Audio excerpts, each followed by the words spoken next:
नमस्कार विद्यार्थी मित्रांनो, सर्वप्रथम स्पर्धा परीक्षा राज्यशास्त्री या युट्यूब चॅनल मध्ये आपलं सर्वांचं स्वागत आहे। आज आपण 10वी नंतर पुढे काय हा दुसरा भाग घेणार आहोत। या अगोदरच्या भागामध्ये 10वी नंतर आपण जे निर्णय घेणार आहात त्यासाठी तुमच्या निर्णय प्रक्रियेमध्ये कोणकोणत्या गोष्टी आवश्यक आहेत त्याबद्दलची माहिती पाहिलेली आहे। आजच्या या व्हिडिओमध्ये तुम्हाला त्या संदर्भात अतिशय महत्त्वाची माहिती जी की बेसिक माहिती असेल ती तुम्हाला उपयोगी ठरणार आहे। या सर्व गोष्टी पाहण्यासाठी या चॅनलवर कनेक्ट राहा। सर्वप्रथम हे चॅनल सबस्क्राइब करून घ्या, आलेलं बेल आयकॉन प्रेस करा। सर्व विद्यार्थी मित्रांना हे व्हिडिओ शेअर केले की लगेच अशाच नवनवीन गोष्टी तुमच्यापर्यंत घेऊन येता येतील।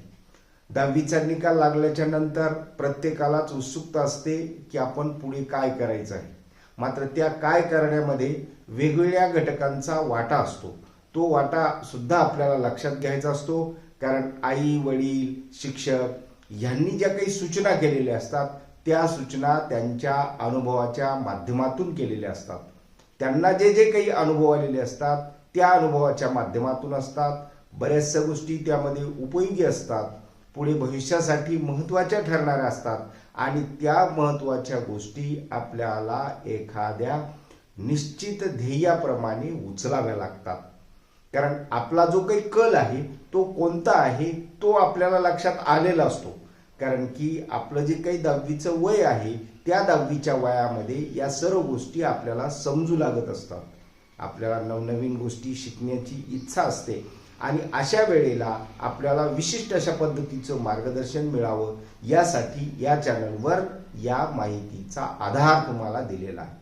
अगोदरचे जे काही 5 मुद्दे होते ते मुद्दे घेतल्याच्या नंतर 6वा जो काही आजचा जो मुद्दा आहे तो म्हणजेच तुमच्या शाखेची निवड, म्हणजे तुम्ही कोणत्या फॅकल्टीमध्ये जाणार आहात हे जे काही तुमचं निश्चितीकरण आहे। हे जर तुमचं एकदा निश्चित झालं की मग आपल्याला आपला डिसिजन घेण्यासाठी सोपं जातं। आपली शाखा कोणती असणार आहे, आपल्याला कोणत्या बाबीकडे कल आहे, कोणतं ज्ञान घेण्यासाठी आपल्याला आवड आहे, हे सर्वसाधारणपणे आपल्याला वेगवेगळ्या चर्चेच्या माध्यमातून समजून येते। किंवा बऱ्याचशा अंशी आपल्याला या गोष्टी आपल्याला आई वडिलांनी पालकांनी आपल्या शिक्षकांनी या सूचित केलेल्या असतात। मात्र आपल्या कलाबरोबरच आपली शाखा आपल्याला निवडता आली पाहिजे। त्यासाठी 10वी नंतर पुढे काय हा जो काही निर्णय आहे हा निर्णय घेण्यासाठी तुम्हाला सोपं जातं। त्यानंतरचा 7वा जो काही मुद्दा आहे, आजची जी काही स्थिती आहे की कौशल्याच्या शिक्षणावर भर तुम्हाला देणं आवश्यक आहे। कारण की आजची जी काही नवीन एज्युकेशन पॉलिसी तुम्हाला आलेली आहे आणि त्या माध्यमातून तुम्हाला जे काही शिक्षण दिलं जाणार आहे या शिक्षणामध्ये कौशल्यावर भर आहे की तुम्हाला कौशल्य विकसित व्हावीत। जर आपल्याला समृद्ध भारत करायचा असेल तर त्यासाठी प्रत्येक हाताकडे एक कौशल्य असावं, अशा पद्धतीच्या शिक्षण व्यवस्थेवर आज भर दिला गेलेला आहे, हे आपण लक्षात घ्यायला पाहिजे। त्या माध्यमातून आपल्याला कोणती कौशल्य शिकता येतील हे सुद्धा लक्षात घेणं गरजेचं आहे। त्या दृष्टीने विचार करायचा आहे, म्हणजेच आपली शाखा निवडण्याच्या अगोदर आपल्याला कोणती कौशल्य शिकण्यासाठी आपल्याला आवड आहे हे सुद्धा पाहायचं आहे। त्यामुळे हा सुद्धा महत्त्वाचा आहे। 8वा जो काही मुद्दा आहे तो म्हणजेच भविष्यातील संधींची ओळख आपल्याला झाली पाहिजे।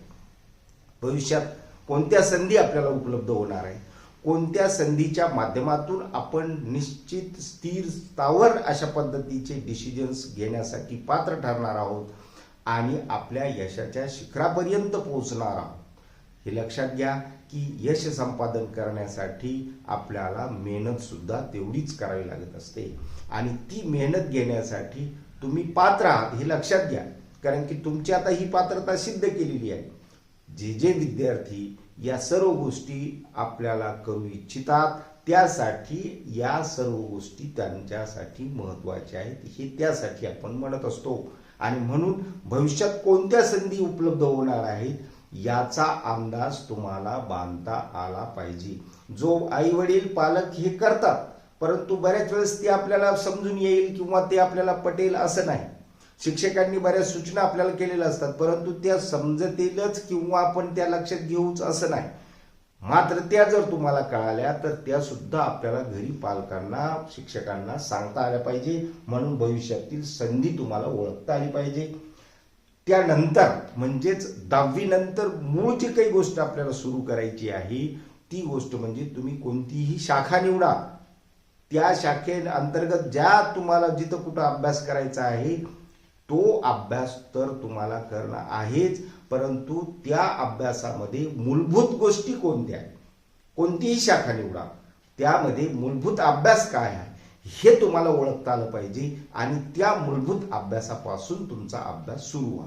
म्हणजे एकदा आपला अभ्यास सुरू झाला, आपल्याला जी काही प्रेरणा मिळालेली असते त्या माध्यमातून आपण पुढे जाण्याचा जो काही प्रयत्न करत असतो तो प्रयत्न हा आपल्या या सर्व गोष्टींशी निगडीत आहे आणि भविष्यातील आपली जी काही दृष्टी असणार आहे त्या दृष्टीला साजेसा ठरणार आहे. यासाठी तुम्हाला मूलभूत अभ्यासावर सुद्धा भर देणं गरजेचं आहे. आणि शेवटचा मुद्दा आजच्या याचा 10वा मुद्दा म्हणजे या 2 व्हिडिओच्या माध्यमातून तुम्हाला 10वी नंतर पुढे काय या प्रश्नाचं जे काही उत्तर मिळणार आहे त्या 10वी नंतरच्या पुढे काय मध्ये तुमचा एक जो काही छंद आहे, कारण की तो छंद तुम्हाला जोपासण्याची सुरुवात करायची आहे. कारण की 10वी पर्यंत तुम्हाला या सर्व अभ्यासाच्या गाड्यामध्ये किंवा जो काही अभ्यासाचा रेटा होता त्यामध्ये तुम्हाला काही गोष्टी नाही करता आलेल्या असतील. ज्यांनी एखादा छंद जोपासला त्यांचा मुद्दा नाही, मात्र प्रत्येकाने एक छंद जो असा की जो आपल्याला पॅरलल आपल्या अभ्यासाबरोबरच त्याच्यासाठी सुद्धा वेळ काढता येईल. प्रत्येकाकडे वेगवेगळ्या पद्धतीची दृष्टी असते, आवड असते. प्रत्येक विद्यार्थी हा सृजनशील सृष्टी निर्माण करण्यासाठी पात्र असतो आणि म्हणून अशा छंदाच्या माध्यमातून सुद्धा आपण सामाजिक जे काही सौख्य आहे हे निर्माण करण्यासाठी आपल्या बुद्धीचा वापर करू शकतो, त्याचा वापर होऊ शकतो. म्हणजेच 10वी नंतर पुढे काय हा जो काही प्रश्न आपल्या समोर आहे त्या प्रश्नाच्या अनुषंगाने बेसिक मूलभूत ज्या काही गोष्टी आहेत त्या गोष्टीपर्यंत आजच्या या व्हिडिओच्या माध्यमातून आपण पोहोचलेलो आहे. मागचा व्हिडिओ आणि हा व्हिडिओ तुम्हाला एकत्रित पाहणं गरजेचं आहे. त्यासाठी आपण वेळेचं जे काही नियोजन आहे ते सुद्धा करणं गरजेचं होतं. म्हणून आपण कमीत कमी वेळामध्ये तुम्हाला जास्तीत जास्त माहिती देऊन तुम्हाला मूलभूत मुद्दे दिलेले आहेत. 10वी नंतर पुढे काय या प्रश्नाच्या उत्तरासाठी तुम्हाला या ठिकाणी अशा पद्धतीचा विचार जर तुम्ही सुरू केला तर निश्चितच भविष्यामध्ये तुम्हाला तुमच्या निश्चित ध्येयापर्यंत जाण्यासाठी मदत होणार आहे. स्पर्धा परीक्षा राज्यशास्त्र या यूट्यूब चॅनलच्या अंतर्गत या सर्व तुमच्या भविष्यातील वाटचालीसाठी हार्दिक शुभेच्छा. आजच्या व्हिडिओचा एवढा संदेश पुरे आहे. धन्यवाद.